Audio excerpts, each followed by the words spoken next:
tak ni tak apalah. Okay, Assalamualaikum dan selamat pagi semua. Okay.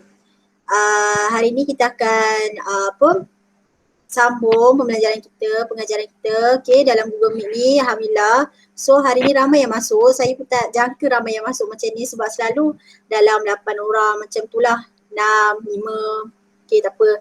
Saya pun happy ramai yang masuk tapi okey lah. So jadinya saya nak ada komunikasi dua hala. Bila saya bertanya, kamu semua jawab pertanyaan saya. Saya tak nak cakap seseorang. Okay, macam biasa sebab kita dalam alam maya and Google Meet kan. So jadinya sila beri perhatian sepenuhnya pada kelas kita. Okay. Saya akan tayang satu video dekat awak. So awak tengok dengan teliti, okay? Okay.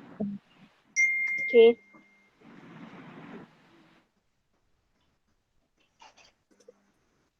Bukalah kamera. Bukalah kamera, jangan malu-malu. Buka dah.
Okay, itu saja. Seminit je saya nak tayang sebab video ni lama sikit, 2 minit macam tu. So, kat sini, okay, saya nak tanya. Daripada video tersebut, apa gambaran yang awak boleh jelaskan dan nampak? Apa yang saya tayang tu? Warna. Bunga. Bunga. Okay, lagi? Warna bunga. Warna bunga. Okay, lagi? Warna bunga. Harmoni. Okay, warna kita dah belajar kan? Okay, so Harmoni. harmoni. Mesti buku kan? Okay, so betul lah tu harmoni. Okay, harmoni dari segi unsur daripada alam semula jadi. Kita boleh tengok kan? Kalau alam semula jadi ni dia adalah merupakan harmoni daripada warna, bentuk dan juga jalinan. So daripada situ saya tunjuk dekat awak semua bahawa adanya daripada segi warna bunga tersebut, bentuk dan rupa bunga tersebut dan juga jalinan yang terhasil daripada proses perkembangan bunga yang saya tunjuk tu. Okay, mana yang tak cakap tu tutup mic, offkan mic sebab bunyi bising. Ain dengan Aina. Okay, dah. So nanti bila saya tanya baru awak buka mic, okay? So dekat sini saya nak jelaskan lah. Okay, dekat situ terhasil ni daripada prinsip harmoni yang mana kita akan belajar dan mengenal apa itu topik baru minggu ni iaitu harmoni, termasuk tajuk 8 iaitu harmoni. Okay, kat sini saya akan share lah slide. Sekejap je. Boleh nampak tak?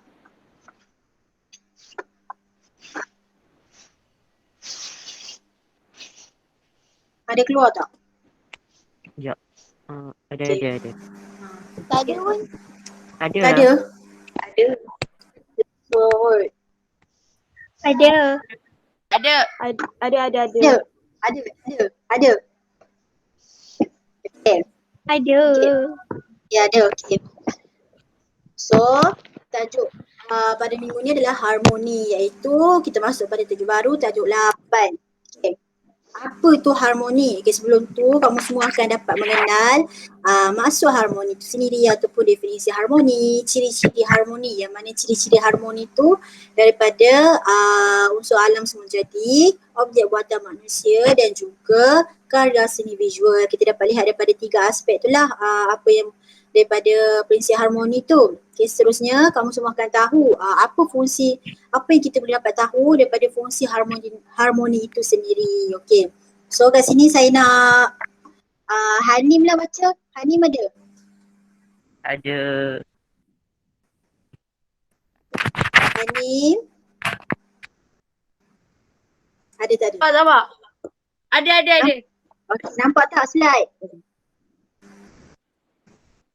Sabar. Okay. Persepsi seni. Yang tu kan cikgu?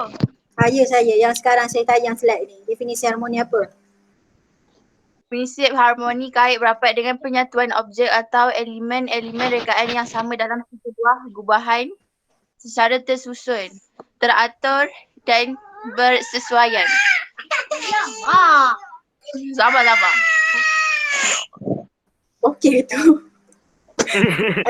Okey teruskan. Tak apa gangguan saya faham. Okey.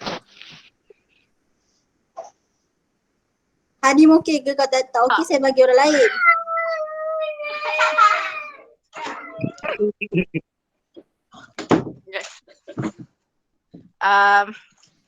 Gubahan secara tersusun, teratur dan bersesuaian. Contoh susunan set kerusi dan meja dapat wujudkan prinsip harmoni dalam elemen rekaan. Gabungan unsur-unsur tersebut dapat wujudkan gubahan yang menyenangkan dari segi tamak dan menimbulkan kesan keindahan, keselesaan dan keseimbangan serta ketenangan. Dah. Okey. So, terima kasih Hadim. Okey. Jadinya definisi harmoni ni kita dapat lihatlah bahawa ia adalah satu penyatuan antara objek dan juga elemen-elemen. Yang mana elemen tu dapat dilihat daripada gubahan secara tersusun, teratur dan juga bersesuaian. So kita boleh tengoklah satu benda harmoni itu daripada gubahan yang tersusun. Okay, kita boleh tengok macam bunga yang saya tayangkan tadi tu kan. Dia nampak kelopak bunga tu secara tersusun. Tak semestinya kelopak bunga tu ada 5 ataupun 6 kelopak sahaja. Ada bunga yang ada banyak kelopak dia dan mengembang dengan cantik. So dekat sini kita boleh tengoklah contoh set susunan kerusi, meja yang dapat diwujudkan daripada prinsip harmoni daripada objek iaitu objek buatan manusia itu sendiri. Okay, untuk unsur jalinan atau rupa tu dapat dikenal pasti melalui contoh prinsip harmoni itu sendirilah yang mana adanya dalam elemen rekaan. Okay, seterusnya daripada gabungan unsur tersebut, adanya gubahan yang menyenangkan dari segi tampak dan menimbulkan kesan, keindahan, keselesaan dan juga keseimbangan serta ketenangan. Saya salah dekat situ. Okay, seterusnya kita lihat dia sebelum tu faham tak macam mana maksud harmoni tu? Harmoni tu daripada mana? Harmoni tu macam mana? Sekarang ni kita masuk kepada prinsip. Sebelum ni kita belajar unsur seni. Sekarang ni kita masuk kepada prinsip seni. So inilah prinsip utama iaitu harmoni. Okay, boleh nampak tak prinsip harmoni ni macam mana?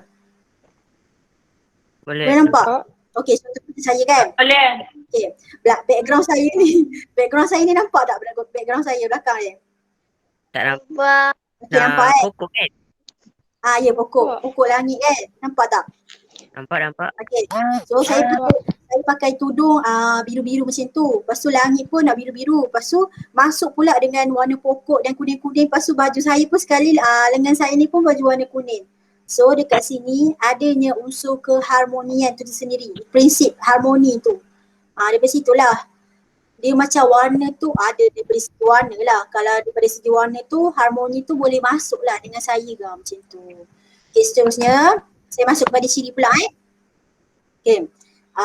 Kalau macam ciri pula, okay, ciri harmoni ni kita dapat lihat kepada 3 aspek iaitu macam biasalah alam semula jadi, objek buatan manusia dan juga karya seni visual. Okay. Yang mana, okay, ciri-ciri harmoni ni mampu untuk menghasilkan kesatuan yang membawa yang mana penyusunan unsur-unsur rupa dan juga bentuk menghala ke arah yang sama. Okay, dia nampak sama je lah. Okay, seterusnya, ciri ni penting bukan sahaja pada gubahan karya seni visual, malah pada alam semula jadi dan juga objek buatan manusia. Okay. So, prinsip harmoni ni kita boleh lihat lah yang mana ia wujud sekiranya terdapat unsur, sekiranya prinsip harmoni ini tidak akan wujud sekiranya terdapat unsur yang bercanggah dalam sebuah gubahan. So dia tak harmoni. So lepas habis tajuk ni kita akan masuk tajuk yang lain. Okay. So tajuk yang lain tu lah yang akan mewujudkan unsur yang bercanggah. Contoh, saya belakang background saya ni warna yang saya katakan, warna yang tenang, warna yang harmoni. Tiba-tiba saya pakai tudung merah. Awak rasa benda tu masuk tak? Kena tak dalam belakang background saya ni? Tak kan? Dia rasa macam apa cikgu ni sakit lah mata tiba-tiba pakai baju merah. Macam tu kan? So dekat situ kita boleh tengok lah adanya unsur yang bercanggah. So dia tak akan dipanggil harmoni. Okay?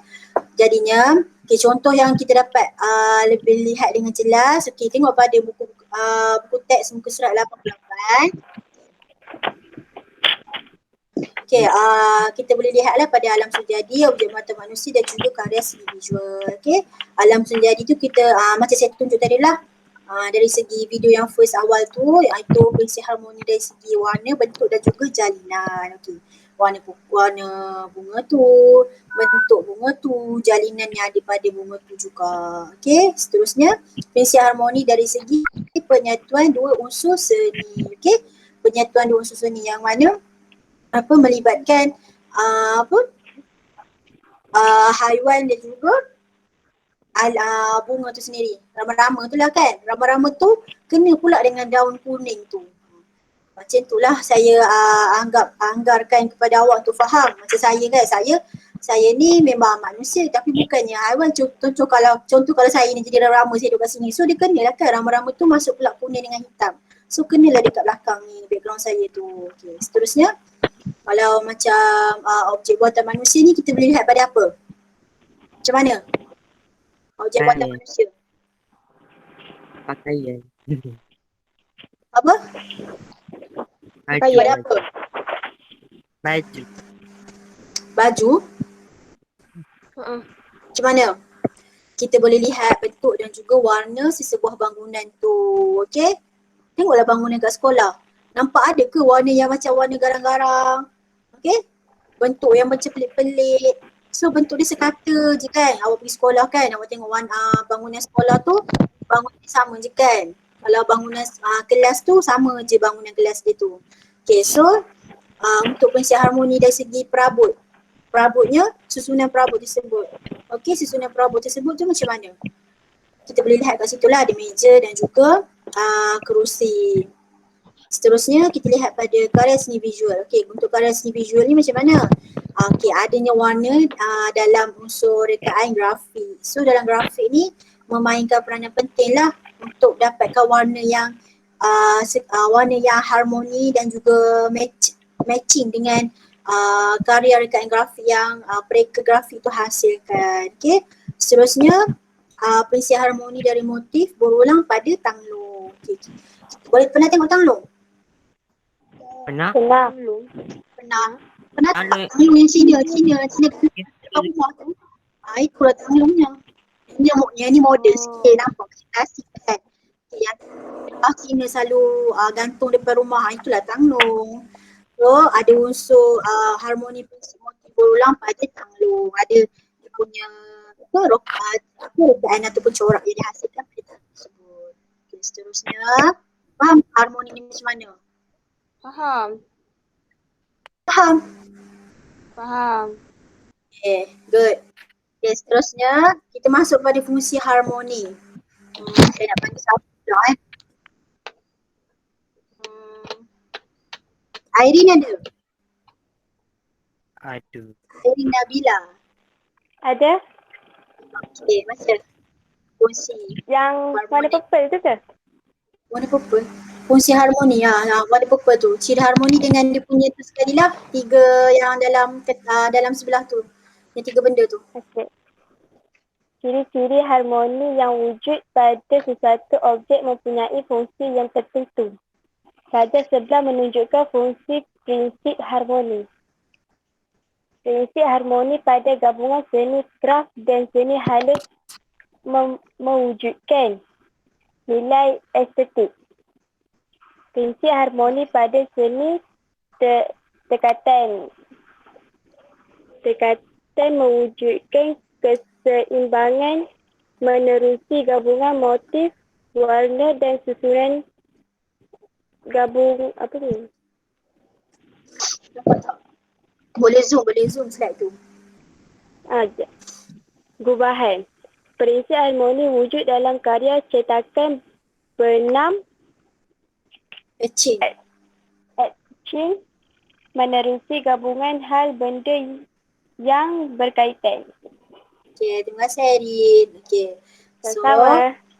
okay. Dekat sini kita boleh lihat lah harmoni ni ada dia punya manfaat ataupun fungsi dia tersendiri yang mana ia melibatkan pada harmoni pada gabungan seni craft.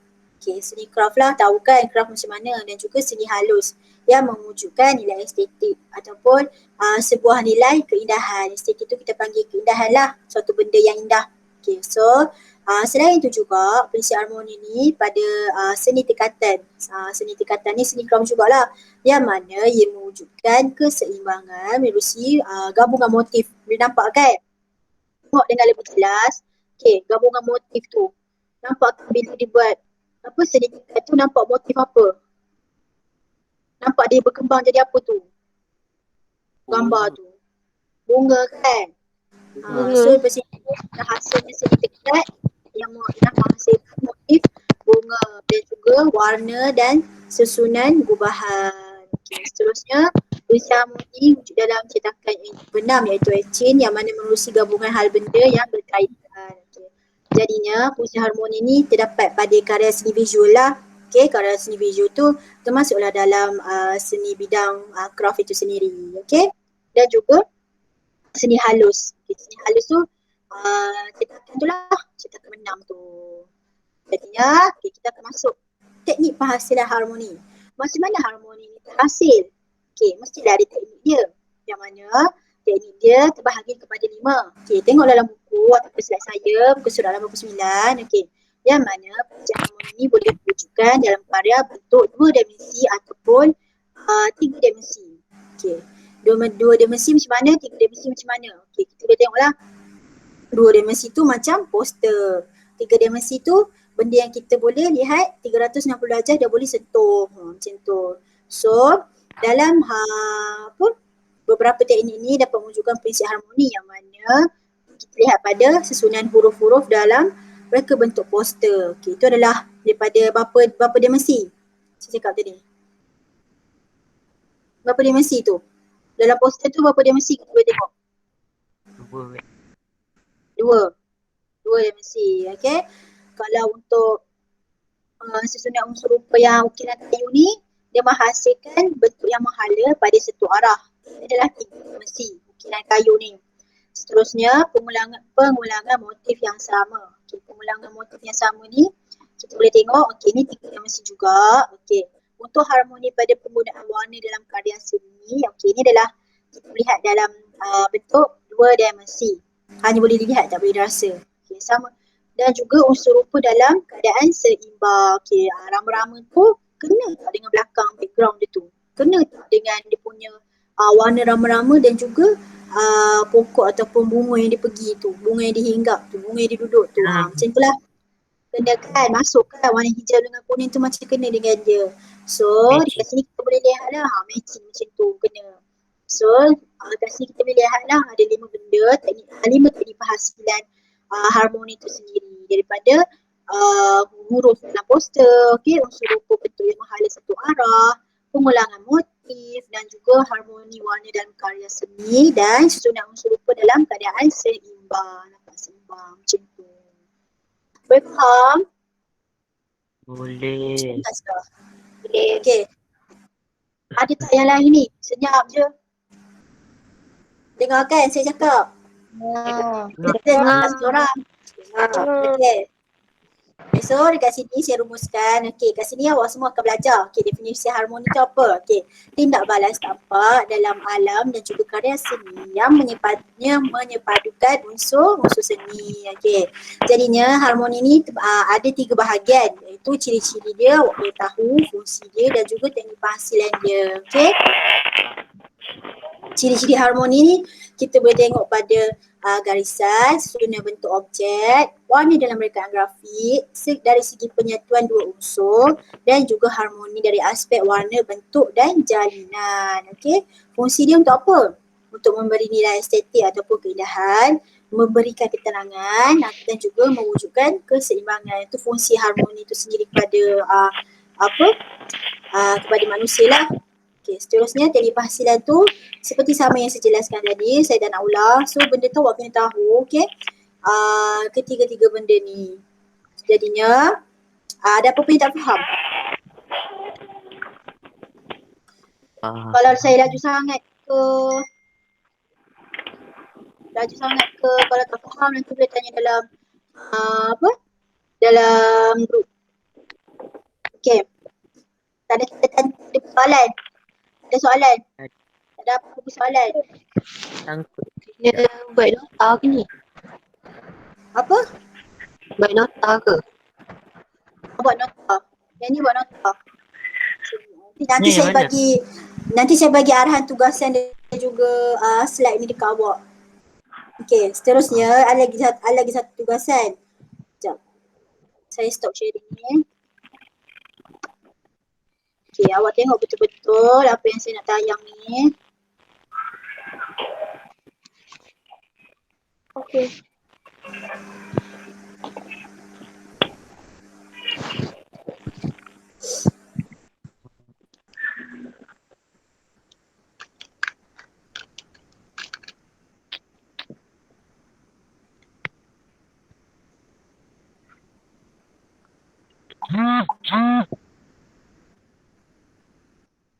Quiz.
Sekat ke?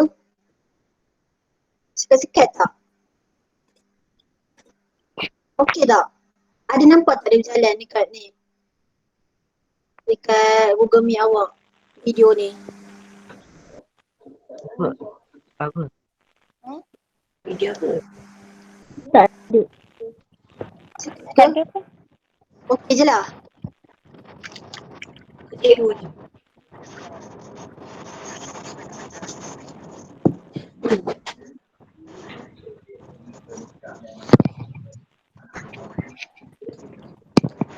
Diam. Oh, Video apa? Tak ada pun cikgu. Dia ke tak ada? Tak ada Tak ada. tak ada. Dah tak share ke?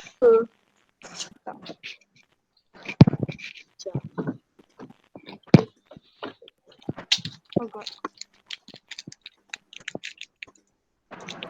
Sorry memang tak nampak daripada awal tadi. Memang tak nampak daripada awal Nampak tadi awal Adi tapi Awal Tak tadi. ni tadi. Oh, Akhir Awal tadi nampak. yang ni nampak dekat Dia sini kelas stop sini tadi kan? Ha. Okay, saya pasang ni nampak tu flat. nampak.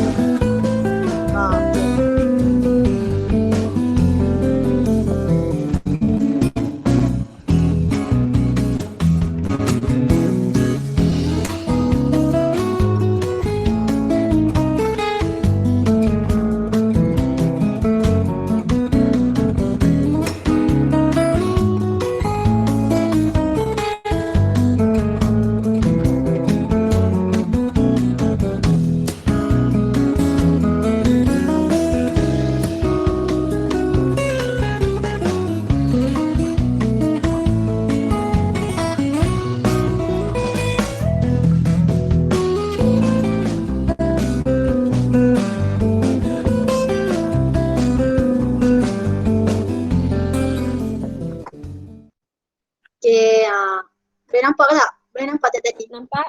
Boleh. Okay, so itu video yang saya hasilkan untuk awak. Jadinya nanti awak buat benda yang sama macam saya hasilkan tu. Boleh? Nak buat Boleh. video juga ke? Kena buat video juga ke? Kejap. Ya Allah. Okay, awak kena buat video tu. Okay, yang mana awak kena hasilkan. Awak tengok buku teks 91. 91 tu. Dia nampak tak? Okay. Dekat sini saya tunjukkan satu kertas keras. Okay, kertas keras ni senanglah untuk awak buat nanti. Yang mana yang menggunakan teknik kaedah tertingkat fokus. Okay, kenapa adanya tertingkat fokus ni? Okay, saya nak awak buat eksperimentasi ataupun penerokaan. Okay, sekeliling rumah awak je lah. Awak keluar. Okay, daripada alam semula jadi ataupun mana-mana je objek buatan manusia ke ataupun karya seni visual. Tadi tu saya ambil alam semula jadi. Saya buat belakang rumah je. Saya cari belakang rumah saya kan banyak lalang-lalang tu. So saya try lah buat kaedah tertingkat fokus ni. Jadinya saya nak awak hasilkan tertingkat fokus yang macam ni. Kalau tak ada kertas keras ni, awak boleh je guna kertas biasa. Awak jadikan dia frame macam ni. Boleh? Boleh. Boleh. Awak ambil Boleh. kertas biasa pun tak apa. Tapi dia macam lembik. Kalau guna kertas biasa, dia lembik lah nanti kan. Kuat angin kan, tiba-tiba terjatuh ke. Macam itulah. Terlembik lah, keras lah kan. Tak pun, lepas tu awak cari mana-mana awak punya objek kajian objek kajian awak, and then awak lakarkan. Awak lakar biasa je. Tengok contoh lakaran objek kajian yang dibuat tu dalam gambar, dalam buku teks tu. Awak boleh je guna tangan pun boleh. Macam ni. Kalau tak boleh buat ni, awak guna tangan pun boleh. Asalkan masa awak tengah buat tangan macam tu, awak ada gambar dia and awak record. Boleh? Handphone Boleh saya ada. semik? Apa? Insyirah? Handphone saya ada. Saya tak dengar lah. Awak tulis kat chat box tu. Saya tak berapa dengar apa awak cakap. Okey. Tak apa, nanti kalau ada apa-apa masalah, awak tanya dalam grup WhatsApp, nanti saya terangkan balik. So jadinya saya nak awak buat nota. Lepas tu ada nanti Google Form. Awak kena buat 4 soalan. Google Form, soalan ABC je awak isi. Nanti dah siap Google Form tu, awak screenshot, bagi dekat saya. Saya dah bukti tu, and then kerja ni. Lakaran objek kajian tu. Macam mana awak nak dapatkan harmoni tu. Nanti dekat akhir tu macam mana awak nak kenal pasti ciri-ciri prinsip harmoni yang awak lakarkan. Yang awak hasilkan pada lakaran tersebut. Boleh faham tak? Boleh. Boleh? Boleh. buat video macam biasanya awak buat cantik. Yang comel-comel gempak-gempak tu. Saya suka tengok video macam tu. Sumpah saya cakap, saya suka. Akil baru hantar kipas. Mana kipas tak hantar lagi, hantar dekat saya. Video macam tu saya nak. And then dekat akhir tu, saya nak awak nyatakan proses pengalaman awak, perasaan awak, okay? Apa semua tu masa awak hasilkan lakaran dengan menggunakan teknik kaedah fokus tertingkap tu. Boleh? Boleh semua. Okay, kalau yang dah faham tu alhamdulillah. Okay. Jadinya apa-apa soalan, pertanyaan, tanya terus dalam grup. Okay? Hari ni tadi ada 14 orang. Okay, tak apa. Okay lah tu kan. Ramai dah ni. Saya pun okey lah. Saya pun bersyukur lah awak semua masuk kelas saya kan. Sebab saya nak masukkan kehadiran awak. Jadinya itu sahaja daripada kelas saya. Okay. Terima kasih semua. Jumpa lagi minggu depan. Okay. Jangan lupa hantar kerja.